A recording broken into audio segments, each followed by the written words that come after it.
बिस्मिल्लाहिर्रहमानिर्रहीम। अस्सलाम वालेकुम। हकीकत टीवी साइंस एंड हेल्थ में खुश आमदीद। बहुत बड़ी डेवलपमेंट्स हुई हैं दो, और बड़ी अजीबो गरीब है। एक तो पूरे लिबनान में इस वक्त ब्लैकआउट हो गया है, अंधेरे में पूरा लिबनान डूब गया है। एयरपोर्ट से लेकर ट्रैफिक कंट्रोल का निज़ाम जो हर तरफ हो सकता है वो इस वक्त हो चुका है। यानी आप ये समझ लें पूरे का पूरे लिबनान में एयरपोर्ट्स बंद हैं, पोर्ट्स बंद हैं, क्रिटिकल इंफ्रास्ट्रक्चर बंद हो गया, बिजली कहीं नहीं है, पूरा मुल्क अंधेरे में डूब गया है। और इस सूरत हाल के अंदर एक बड़ी अनहोनी तबाही जो इंतजार कर रही है कि क्या ये सब कुछ उन्होंने जानबूझकर किया या इसराइल में रिपीट करने जा रहे हैं। उससे ज्यादा अहम बात यह है कि आज ईरान ने जब ये बात कही है कि इसराइल झूठ बोल रहा है, ड्रामे कर रहा है, फलाना कर रहा है और कोई इसकी सूरत हाल बाकी नहीं है, हम स्ट्राइक करने के लिए तैयार हैं, तो आप अंदाजा करें कि अमेरिका की जानिब से हंगामी बेसिस पर, पहले आपको पता है कि कल कतर के प्राइम मिनिस्टर ने ईरान को कहा था कि आपने किसी सूरत हमला नहीं करना, और हमारे यहाँ पर स्टेट गेस्ट आया हुआ है मुसाद का चीफ, और आपको पता है मुसाद का चीफ जहाज से बाहर भी नहीं निकला, वो वहीं पर उसने रात गुजारी, और इतना वो खौफजदा था कि ईरान मुझे मार ही ना दे। इस सूरत हाल के अंदर इन्होंने कल रात को लिबनान का स्ट्राइक रुकवाया, फिर इसराइल ने वहां पर लिबनान में स्ट्राइक कर दिया, खुद रुकवा कर दिया। और अब अमेरिका ने ईरान को फौरी तौर पर पैगाम भेजा है। उन्होंने कहा है कि हम बिल्कुल डील को फाइनलाइज करवाने वाले हैं, यानी सिर्फ दस्तखत होने की देर बाकी है, बाकी सारी चीजें हमने फाइनलाइज करवा रही हैं। अगर इस सूरत हाल में आपने कोई स्ट्राइक किया तो उसके बाद याद रखिएगा ये जो डील है ये डीरेल हुई, तो फिर याद रहे कि उसके बाद तबाही कॉन्सिक्वेंसेस ईरान को वो भुगतना पड़ेंगे। इतने स्ट्राइक और हमले और ये तमाम चीजें आपको भुगतना पड़ेंगी कि आपने आज से पहले इतनी तबाही नहीं देखी होगी। लिहाजा हम आपको वार्न कर रहे हैं कि इस वक्त हम मुकम्मल तौर पर डील के करीब हैं, और सिर्फ सिग्नेचर की बात रह गई है और थोड़ी चीजें हैं, उसके बाद आपने जो करना है। इससे बड़ा झूठ अमेरिका के इस रुए जमीन पर कोई नहीं बोल सकता। आप अंदाजा करें ये इतने बेशरम लोग हैं, इतने बेशरम लोग हैं कि बेशर्मी की सारी हद पार कर दी है। यानी कौन से मुज़ाकरात आप कर रहे हैं, कौन सी आप डील कर रहे हैं, कौन सी सूरत हाल सामने आई है। आप अंदाजा कर लें कि जो कतर में मुज़ाकरात हो रहे हैं उसमें अमरीकी हैं, इजरायली बैठे हुए हैं, कतर के लोग हैं, मिस्र के लोग हैं, हमास तो वहां पर है ही नहीं है। तो हमास ने जो प्रपोजल साइन किया था 2 जुलाई को, उसमें क्लियरली उन्होंने बता दिया था कि सिर्फ इसराइल के सिग्नेचर होने थे और डील फाइनलाइज हो जानी थी। उसमें क्या था, अमेरिका ने प्रपोजल ये दिया था कि इसराइल की फौज यहां से निकल जाएगी परमानेंटली, आप सारे कैदी छोड़ेंगे और उसके बाद यानी ये जंग खत्म हो जाएगी, ये एक प्रपोजल था। और कहा था कि जी इस सारी सूरत हाल में कोई कंडीशन नहीं, बट दैट्स इट। तो उन्होंने उस वक्त कहा था, हमारे से कहा था हम तैयार हैं, हम कबूल कर रहे हैं, लेकिन इसराइल ने इनकार कर दिया। तो उसने जंग करनी थी क्योंकि उसने इस्माइल हानिया को मारना था। उसको पता था इस्माइल हानिया ने तेहरान पहुंचना है सेरेमनी के अंदर, क्योंकि वहां पे जो मुखबिर जर्नैल बैठे हुए थे वहां से उनको पता चल गया था।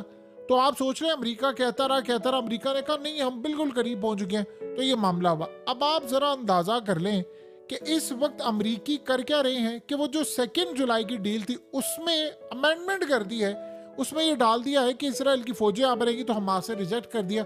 जब रिजेक्ट कर दिया तो अब ये इल्जाम किस पर डालेंगे, हमास पर इल्जाम डाल रहे हैं।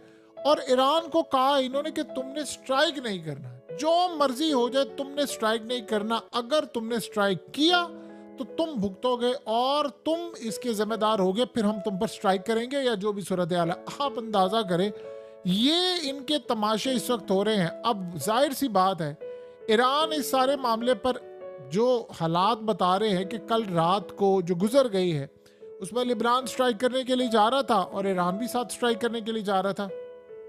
आगे आप ये सोचें कि ईरान ने कतर को ये कहा है कि अमेरिका और इजराइल ये दोनों धोखेबाज हैं, ये धोखा दे रहे हैं, ये फ्रॉड कर रहे हैं, ये किसी सूरत ठीक नहीं है। और सबसे बढ़कर बात ये उन्होंने कहा कि कल हमें रुकवा कर आप लोगों ने रात को इतनी तबाही कर दी है, इतनी तबाही कर दी है कि जिसकी इंतहा नहीं है। यानी हमें स्ट्राइक रुकवा कर तो इसराइल ने वहां पर स्ट्राइक कर दिया। अब अंदाजा करें कि जो गजा के अंदर इतनी तबाही हुई है कि जो कब्रिस्तान का गोरकन है वो कहता है मैं सो नहीं सकता, मुझे हर हफ्ते 300 के करीब कब्रें बनाना पड़ी हैं, और आपको पता है कि कब्र बनाना कोई आसान काम नहीं होता। हर हफ्ते 300 के करीब वो कहते हैं मुझे कब्रें वहां पर बनाना पड़ी हैं। इतनी तबाही कर दी है। और आप अंदाजा करें कि कल भी इन्होंने 15 लोग मार दिए, और इस वक्त ये कह रहे हैं कि ईरान स्ट्राइक ना करे। ईरान ने अब अमेरिका की नहीं सुननी। देखिए ये डील होनी नहीं है फाइनलाइज। अमेरिका और ये सारे क्या चाह रहे हैं, अब ये जरा प्लान इनका समझ लें। ईरान करने जा रहा है स्ट्राइक, क्योंकि आयतुल्लाह अली खामनाई ने अब दे दिया ग्रीन सिग्नल कि उन्होंने कहा जी हमारी बस हो गई है, अब हमें कुछ ना कुछ करना है। ये अब करेंगे क्या, ये प्लान कर रहे हैं कि हम इसको 2 3 4 हफ्ते आगे तक लेकर जाएं। यानी ये जो प्लान कर रहे हैं उस दौरान हम इसराइल यानी पूरी तरह जासूसी करे, सारी निगरानी करे, ईरान की तमाम इंफॉर्मेशन निकाल कर ले आए, सारा कुछ कर ले, सब कुछ निकाल कर ले आए। और इस सारी सूरत हाल में हम यहाँ से चीज़ों को निकाल कर अगले मोड़ पर और अगले पैमाने पर ले जाएं। अब आप ये ज़रा अंदाज़ा कर लें कि इस वक्त जो हालात बन रहे हैं, इसके बाद इन्होंने प्लान ये किया है कि जब हम खींच कर लेकर जाएंगे, डील नहीं होगी, लटकाते रहेंगे। जैसे अदालतों के अंदर तारीख पर तारीख पड़ती रहती है और वो लटकता रहता है, केस लटकता रहता है। तो इन्होंने प्लान किया कि जी हम वहाँ पर ले जाएंगे, और उस दौरान फिर डील नहीं होगी, मामला लटकते रहेंगे, आज जाएंगे कल जाएंगे। उस दिन ही देर में ईरान जब स्ट्राइक कर देगा तो हमें एक जवाब मिल जाएगा कि देखिए जब टॉक्स जा रही थी तो ईरान ने हमला कर दिया था। और आपको पता है कि कल फ्रांस ने, बरतानिया ने, इन सब ने ऐलान कर दिया है कि हम हमला करने के लिए तैयार है और हमला करने के लिए जा रहे हैं। तो वो हमला उन्होंने कर दिया था। अब तक की जो सूरत हाल सामने आ रही है वो तो क्लियरली इंडिकेट कर रही है कि ये ईरान के खिलाफ एक बहुत बड़ा गेम करने के लिए जा रहे हैं। और आज अमेरिका ने वार्न कर दिया है कि फिर तुम तबाही के लिए तैयार रहना, अगर तुमने हमला किया तो फिर उसके बाद देखना हम तुम्हारे साथ क्या है। यानी आप सोचें किस तरह की इस वक्त सूरत हाल इनकी पैदा हो गई है कि धमकियां इनकी आ रही हैं कि तुमने ये किया तो हम ये कर देंगे, फलाना कर देंगे। इस सारी सूरत हाल में इस वक्त ईरान पूरी तरह तैयार है और उन्होंने किसी वक्त स्ट्राइक कर देना है, क्योंकि अब वो कह रहे हैं कि पूरी बस हो गई है हमारी। इसके अलावा ये भी खतरा उनको है कि ईरान के ऊपर इजराइल ना स्ट्राइक कर दे, यानी जो इनको फंसा कर वो स्ट्राइक कर दे। क्योंकि उस वक्त याद रखिएगा फिर ये कतर कुतर बचाने नहीं आएगा। जब इस्माइल हानिया को ईरान के अंदर मारा है तो कतर ने क्या कर लिया था, सिवाय एक स्टेटमेंट जारी की थी ना, इसके अलावा तो वो कुछ नहीं कर सकते। तो भाई जब आप कुछ नहीं कर सकते, आप गारंटी दे सकते हैं कि इजराइल स्ट्राइक ना करे, आप गारंटी दे सकते हैं कि अमेरिकी असला ना दे उनको। आप ये सोचें कि इस वक्त हालात ये हुए हैं कि लिबनान में अचानक से पूरे का पूरा लिबनान इस वक्त अंधेरे में डूब गया है। और ये तब हुआ है जब अमेरिका का एक ड्रोन, आप ये देख सकते हैं, ये ड्रोन असल में कर क्या रहा है कि ईरान की यानी सरहद के करीब बिल्कुल आ गया। आपको याद होगा 2019 के अंदर ईरान ने $100 मिलियन का अमेरिका का ड्रोन तबाह कर दिया, तो अमेरिका कुछ नहीं कर पाया था। इस वक्त सूरत हाल ये पैदा हुई, वो भी जासूसी के लिए था। अमेरिका का इस वक्त एक ड्रोन जो है वो ईरान की सरहद के बिल्कुल करीब आया हुआ है और ईरान ने इसको निशाना बनाया कि जैसे हमारी हदूद में आएगा हम इसको गिरा देंगे।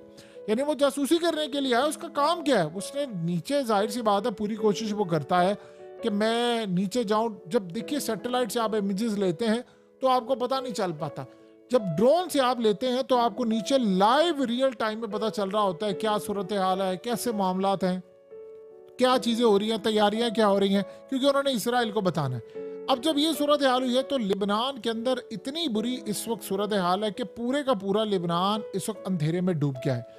यानी आप उसका अंदाजा यहाँ से लगा सकते हैं कि सारी एयरपोर्ट्स इस वक्त बंद हो चुकी हैं, अंधेरे में डूब गई हैं। उसके अलावा पोर्ट्स बंद हो गई हैं, बिजली पूरे के पूरे मुल्क में चली गई है, कहीं आपको लाइट नजर नहीं आ रही। लिबनान की पावर कंपनी ने बड़ा क्लियरली कह दिया है, उन्होंने कहा जी हमारे पास जो फ्यूल था वो फ्यूल नहीं हमें मिला, उसकी हो गई है शॉर्टेज। और हमारा जो जहरानी पावर प्लांट है उसकी वजह से पूरे का पूरा हमारा जो मुल्क है वो शटडाउन हो गया है। उन्होंने कहा कि इस वक्त हालात इतने ज़्यादा ख़राब हैं कि हमने इराक से और शाम से कहा कि तेल दें ताकि हम अपनी बिजली को रीस्टोर कर सकें।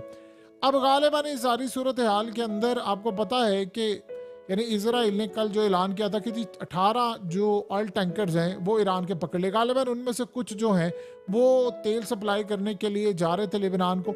अब यहाँ जो सबसे अजीबोगरीब मसला जो पैदा हुआ है वो ये है कि क्या ये अंधेरे में पूरे का पूरा मुल्क इन्होंने खुद डुबोया है, क्या ये कोई प्लानिंग कर रहे हैं, ये भी पॉसिबिलिटी है। क्योंकि अचानक से इस वक्त देखिए इनको पता था होने जा रहा है और उन्होंने कहा जी फ्यूल की शॉर्टेज हो गई है। असल में इसराइल पूरी तरह मॉनिटर कर रहा था चीज़ों को। इन्होंने अपने बंदों को मूव करना है एक जगह से दूसरी जगह, इन्होंने असला मुंतकिल करना है एक जगह से दूसरी जगह। तो मसला सारा ये है कि जब आपकी लाइट्स नहीं होती, जब आपकी चीज़ें नहीं, आप नाइट विजन को गॉगल्स तो है नहीं कि आप उससे जितना मर्जी कोशिश कर ले आपको रियल ऑब्जेक्ट्स का पता तो नहीं चल सकता। इस वक्त लेबनान बुरी तरह अंधेरे में डूब चुका है और अंधेरे में डूबने के बाद वो कह रहे हैं कि जी हम तेल का इंतज़ार करें, और ऐसा लग रहा है कि वो वहाँ पर या तो कोई ईरान की जानिब से कोई शिपमेंट आई है जो ऐसी सूरत हाल है, या वहाँ पर कोई डिफेंस सिस्टम पहुँचाया गया है जिसको वो सैटेलाइट और इसराइल से बचाना चाहता है, जिसकी वजह से पूरे का पूरा अंधेरे में डूब दिया है। और उसके बाद यह पॉसिबिलिटी है कि वो अपनी पोजीशन संभाल रहे हैं, या फिर वो कोई स्ट्राइक करने जा रहे हैं जिसके बाद वो चाह रहे हैं कि इसराइल को स्ट्राइक ना कर पाए। जो भी सूरत हाल है, इस वक्त लेबनान मुकम्मल तौर पर अंधेरे में डूबा हुआ है और किसी को कुछ नहीं पता कि अगले कुछ अरसे के अंदर यह मामला क्या होने जा रहे हैं और मामला किस तरफ जाएंगे। हकीकत टीवी साइंस एंड हेल्थ की इस वीडियो के नीचे कमेंट ज़रूर कीजिए, अपनी राय का इजहार ज़रूर करें और इस वीडियो को हर जगह शेयर करते हुए चैनल को सब्सक्राइब ज़रूर करें।